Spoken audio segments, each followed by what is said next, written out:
Good morning all of you BA BEd secondary students. देखिए students, हम चर्चा कर रहे थे अरब राष्ट्रवाद।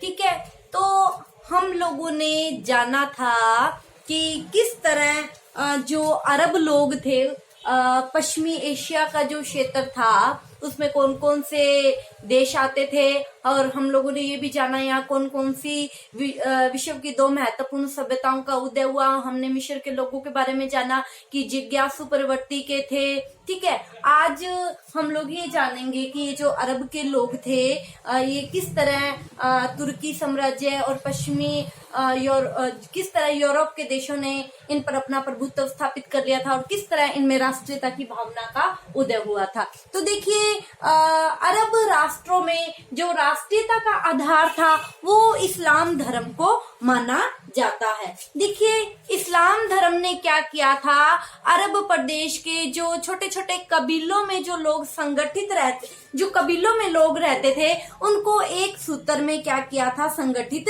किया था। और इसी संगठन के कारण इन लोगों में क्या आई थी, राजनीतिक एकता की स्थापना हुई थी। ठीक है, लेकिन जब 15वीं और 16वीं शताब्दी में जब तुर्की साम्राज्य ने इस पर आक्रमण किया, तुर्की और मंगोलों के आक्रमण के कारण क्या हो गई थी, यहाँ के जो बगदाद के खलीफा थे उनकी शक्ति क्षीण हो गई और अरब प्रदेशों पर क्या हो गया था, तुर्की साम्राज्य का आधिपत्य स्थापित हो गया था। ठीक है, लेकिन जब इस तुर्की में ऑटोमन साम्राज्य, जब तुर्की साम्राज्य की स्थिति 17वीं शताब्दी में क्या हो गई थी, कमजोर हो गई थी, तो ये जो अरब के ये जो देश थे यहाँ पर ये लोग क्या करने लगे थे, जैसे तुर्की कमजोर हुआ, तुर्की ऑटोमन साम्राज्य कमजोर हुआ, तो यहाँ पर ये जो अरब के लोग थे ये अपनी स्वतंत्रता के लिए संघर्ष करने लग गए और यहाँ पर अनेक स्वतंत्र राज्यों का क्या हुआ, उदय हुआ। ठीक है, अगर हम बात करें कि ये जो राष्ट्रीयता की भावना आई थी अरब लोगों में, ये इसकी शुरुआत कहाँ से हुई थी, तो ये जो राष्ट्रीयता का जो प्रादुर्भाव हुआ था ये सीरिया, मिस्र, लेबनान, इराक, यहाँ से क्या हुआ था, इस राष्ट्रीयता की भावना का उदय हुआ था। ठीक है, क्योंकि यहाँ पर जो लोग रहते थे, अरब लोगों का यहाँ वास था। ठीक है, और यहाँ पर क्या हुआ था, नई शिक्षा, नए विचार, जागरण आने के कारण इन लोगों में राष्ट्रीयता की भावना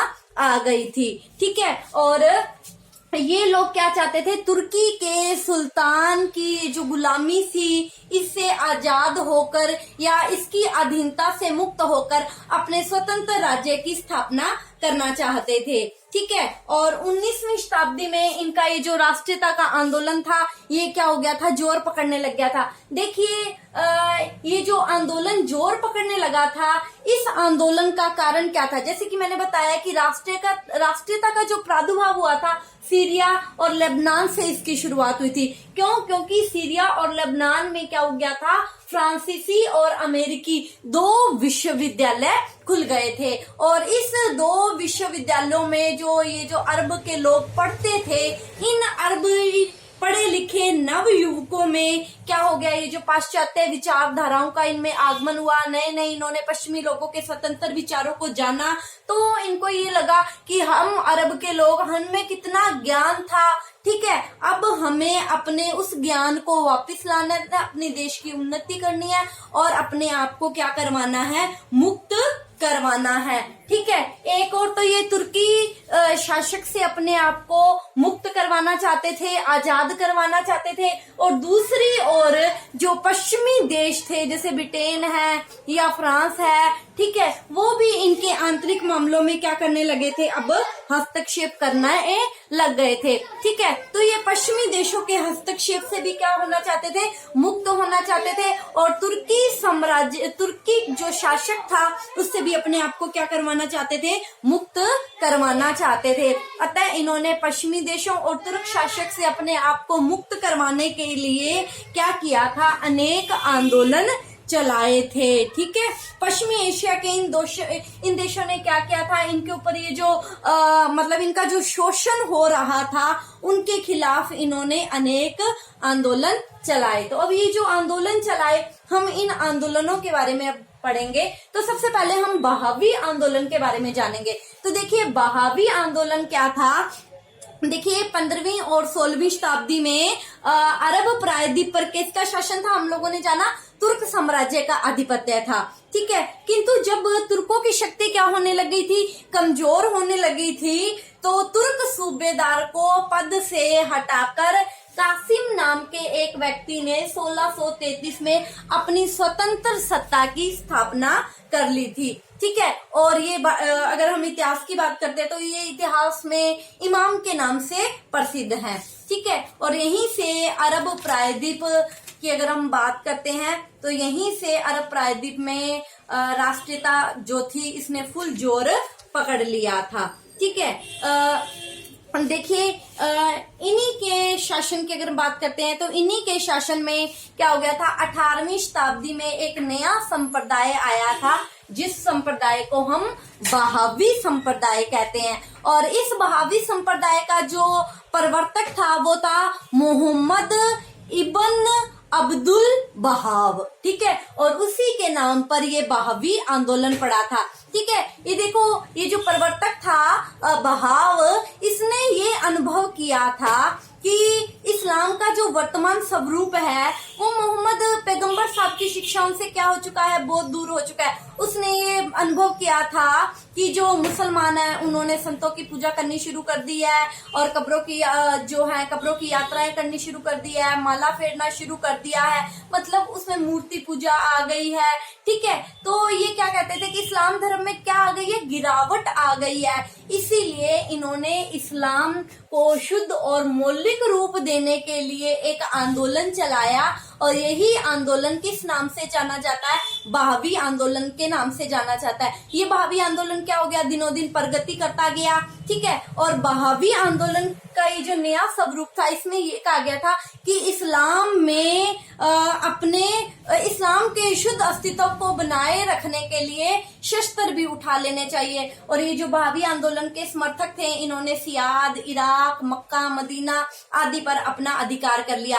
अब तुर्की का जो खलीफा था वो इन बहावियों से बड़ा असंतुष्ट था, लेकिन वो क्या हो चुका था, कमजोर हो चुका था, इनके खिलाफ कार्रवाई नहीं कर सकता था। ठीक है, तो उसने क्या किया, इस बहावी आंदोलन को दबाने के लिए उसने क्या किया, इब्राहिम पाशा, ठीक है, मिस्र के हैं ये इब्राहिम पाशा के नेतृत्व में एक सेना भेजी और इसने क्या किया, बहावियों से इब्राहिम पाशा का क्या हो गया, युद्ध हो गया और उसने इन बहावियों से क्या किया, मक्का और मदीना वापिस ले लिया और क्या किया, इन बहावियों का जो नेता था उसको कस्तूतुनिया ले जाकर उसका क्या कर दिया, कत्ल कर दिया। ठीक है, लेकिन फिर भी ये जो बहावी थे ये 19वीं शताब्दी के अंत तक इस्लाम को शुद्ध बनाए रखने के लिए संघर्ष करते ही रहे। ठीक है, अब हम बात करेंगे जो इन्होंने अगला आंदोलन चलाया था, अखिल अरबवादी आंदोलन। तो देखिए ये अखिल अरबवादी आंदोलन क्या था, देखो पश्चिमी एशिया के राज्य जो थे और ये क्या करना चाहते थे, इन अरब के देशों पर अपना अधिकार करना चाहते थे। ठीक है, और मैंने आप लोगों को बताया कि फ्रांसीसी और अमेरिकी जो विश्वविद्यालय यहाँ खुले थे उन्हीं से अरब लोगों में क्या आ गई थी, जागृति आ गई थी। ठीक है, इसके अलावा अरबों में जो राष्ट्रीयता की भावना आई थी इसमें ईसाई पादरियों का बड़ा योगदान था। क्यों, क्योंकि देखो जो ये पश्चिमी राष्ट्र थे ये चाहते थे कि अरब के लोगों को हम श्रेष्ठ सिद्ध कर देंगे कि तुम बहुत ज्ञानवान हो, तुम में बहुत ज्ञान है। ठीक है, ताकि ये क्या हो जाए, तुर्की के राज्य से अपने आप को अलग कर दे। ठीक है, तुर्की के साथ इनका जो आंदोलन चल रहा है, युद्ध चल रहा है, ये तुर्की से अपने आप को क्या कर लें, बिल्कुल ही अलग कर लें। अगर मतलब अगर हम इनकी श्रेष्ठता सिद्ध कर देंगे तो तुर्की साम्राज्य